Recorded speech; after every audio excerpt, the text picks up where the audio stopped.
Mike, Pete, thanks for being here, guys. Great to see you. So you're part of Gateway 2, and you got a brownie company. This is the best weed brownie ever? Is that what we're looking at? We think so. When we started, we wanted to create the best possible brownie we could. So we went out and sourced the best possible ingredients we could. We went to Guitard. They're locally based right here in San Francisco. They have a great tasting, dark, creamy, smooth chocolate that we think works very well. It's a great melting chocolate. Works great with the type of flour we use. We use organic whole grain dark rye flour, Bob's Red Mill up in Oregon. And then we also have the best possible butter. You can use Strauss, 85% butter fat. It's in Marshall in Marin County. And so we think that works extremely well coming together in terms of a fairly complex flavor profile. And then we also complement it with Mexican vanilla. Went down to Mexico City, found the best possible vanilla we could. Wow. He had to go to Mexico I had City. to do it. They don't ship that here? No. So, went down there, sampled a couple different vanillas, a couple other things, and then brought that back. So we have the Guitard chocolate, Bob's Red Mill flour, Mexican vanilla, and then we finish it with little mulled and sea salt, and that's coming from... I can see the sea salt, yeah. Right. Looks delicious. Okay, but the cannabis is actually in the chocolate that you put in it? So the cannabis is infused into the butter. Please, yeah, dig in. The cannabis is infused into the butter, which is melted with the chocolate and the Strauss butter. And so we have two butters melted with the chocolate, and then that gets combined with the raw turbinado sugar and the golden brown sugar. And to that, we add the cocoa powder and the whole grain dark rye flour. So maybe I should have asked before I took a big bite, but how much cannabis is in one? So each 2-bite brownie is going to have 10 milligrams of THC. Okay, so nice base dose. Nice base dose. Yep. It tastes delicious. Thank you. Nice. I can't taste the cannabis, which is a first pro. And I guess only 10 milligrams, so maybe you wouldn't, but the brownie is delicious. How long ago were these baked? Those were baked about 2 hours ago. Okay, got it, because it has a really, really fresh taste to it. So thank you for bringing me fresh brownies. Certainly. Yep. But typically they have to be tested before they would go to market, correct? So you can't bake them that quickly and then sell them, is that? No, they would be, they're lab tested to confirm the formula that we know how much THC is going in there. So you could have made any number of edibles. Yep. Why brownies? So looking at sort of the edible landscape, starting a new company, it's certainly, there's a lot to kind of focus on. And so what do you want to do in how you're going to like build a company successfully? And so I think if you can just choose one thing and just be as good as you possibly can at that, then that kind of sets you up for success long term. And so we chose the pot brownie. It's arguably the most well-known edible, but we just felt it wasn't being done right. Myself and Peter did a tour of different dispensaries, trying pretty much everything that was out there. And there wasn't really, like Peter mentioned, all the ingredients that are going into this. It's very much a food product first. And we felt all the edibles out there were not really kind of meeting current standards as far as like being absolutely delicious that just happen to have weed in it. And so the brownie, the most famous edible of all time, arguably, we just felt like it wasn't being done right. And so there could be some improvement there, and that's what we did. And you guys are really big on the transparency of the ingredients, which is something that other edible companies just don't do. Yep. You talk about why that's so important? Yeah, because like Mike said, there's so many other edibles out there that are just functioning as a vehicle for that weed. And so they say, oh, it's a novelty item. We have a pot cookie, pot whatever, cotton candy, just something to get you to that next step, just to consume that cannabis and then look forward to your afternoon or morning or whatever it is when you consumed it. It shouldn't be that way. You should actually enjoy the consumption part of that experience as well. And so that's why we really focused on making the best possible brownie we could, and then just incorporating the THC into it with the butter that way. Yeah, exactly. And just kind of add on to that, transparency for us is a big part of the company. And so myself and Peter, haven't been in the cannabis industry that long, coming into it. Certainly a lot of new folks are coming into it as well, but we understand best practices from outside the cannabis space. And so if you're building a food product, making a food product anywhere outside of cannabis, there's a lot of different things, and you have to come forward, you have to know what ingredients are going into it, and consumers want to know that in the first place. And so why not bring those things that are just already happening outside of cannabis and bring that into into kind of that market. And so that's a big kind of focus for us too. It's like, hey, just because it's cannabis doesn't mean you shouldn't know where all of these different ingredients came from. Yeah, absolutely. Talk about the dosing a little bit. You pick 10 per brownie, which is a pretty low dose if you look at the market for edibles. Yep. It is low dose. Why go so low?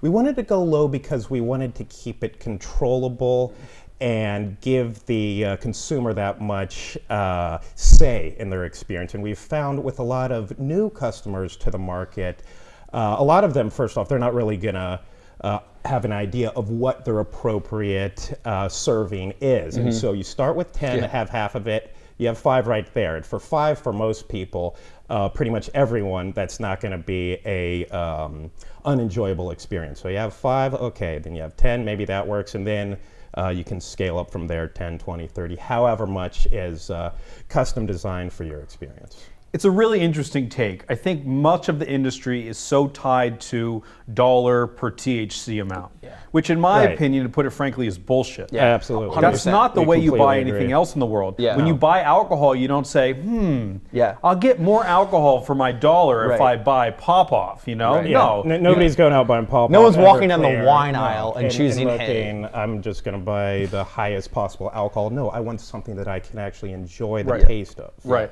And you talked about sort of the new market, right? The traditional cannabis edible market is real stoners.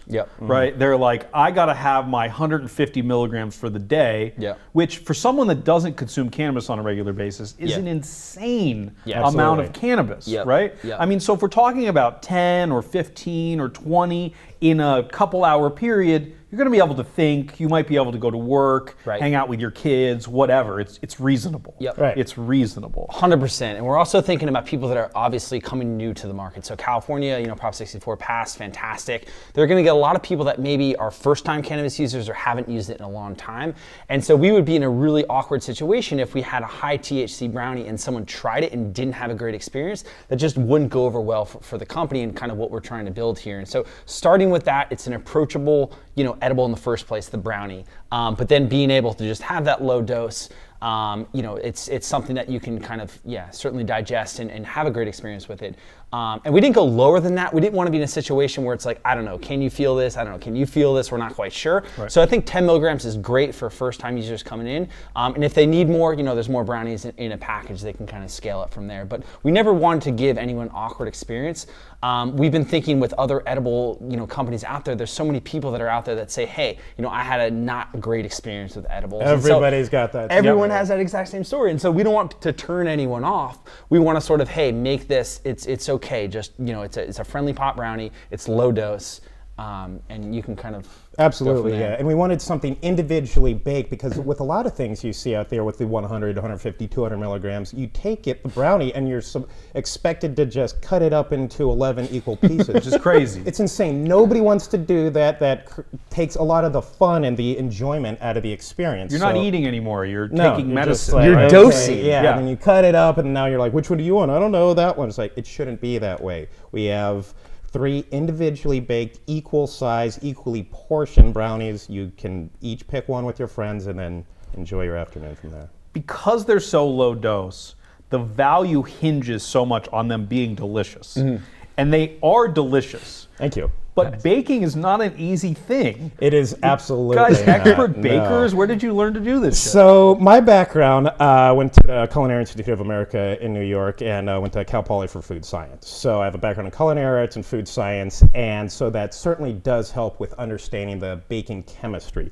behind it, because anyone who's baked before knows just how sensitive it is and how many variables and how many things that can go wrong.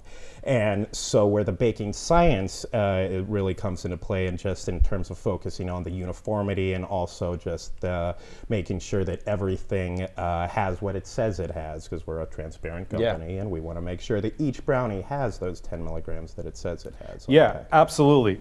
Speaking of transparency, if we just look at the packaging a bit here, it just has everything that's in it, the ingredients, very simple packaging. Can you decide how you came to kind of this form factor? Yeah, definitely.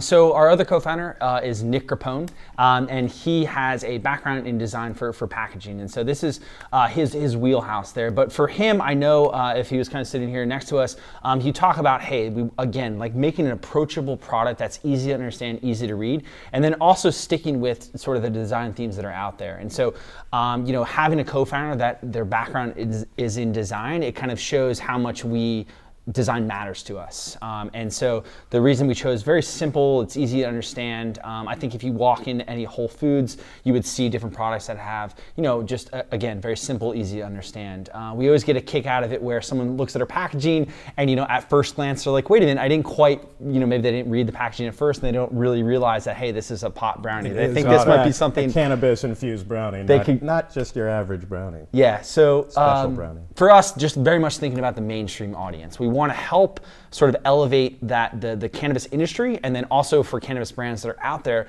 make that accessible to the mainstream folks. Got it. Speaking of accessible, what's the price point on a package? It has 3 in it. Each package has 3. What's the price point on a package? So it's $15 retail plus tax for 1 box of brownies. So very simple, $5 a brownie. What's next after brownies?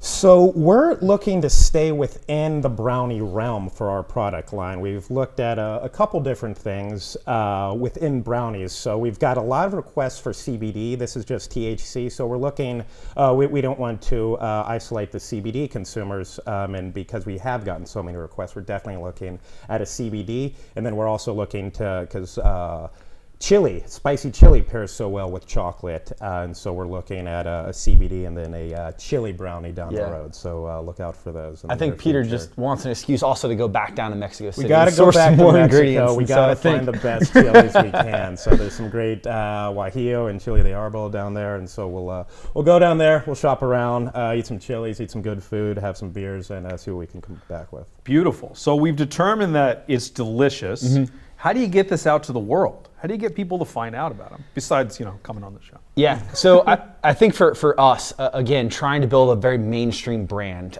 we're looking, typically you have edibles companies and they're playing in the cannabis space. We have something that's extremely familiar, the name of the product is GOOD, and so we're trying to align ourselves, or we already are, with companies outside of the cannabis industry. So, this is fantastic. We have consumers that are doing unique things, putting this on Haagen-Dazs ice cream, sort of pairing it with wine, things like that. Versatile. And so one of the things that we're working on right now is developing relationships with folks outside of the cannabis space, still in the food community. So kind of be on the lookout for different pop-up events around San Francisco with folks in the food industry, chefs, wine labels, and so forth. Very cool. I think I'm going to have another one here. If you guys want to get in here, have another one. So you can get it at Harvest at the farmers market. Yep. Anywhere else you can get it today? Not today, but be on the lookout. We're looking at the Apothecarium and then also MetaThrive here in San Francisco pretty quickly. So we're looking. Is a beautiful new place. MetaThrive is fantastic. I'd say one of the nicer dispensaries, obviously in San Francisco, but San Francisco is kind of a bellwether for the industry of California, and so they just have great focus on edibles, and so we're looking at them as well. Awesome, guys. Well, thanks for bringing the edible and sharing the story with us. Wish you a lot of luck. Thank you. Good luck with the rest of Gateway. And thanks for watching, guys. We'll see you next time.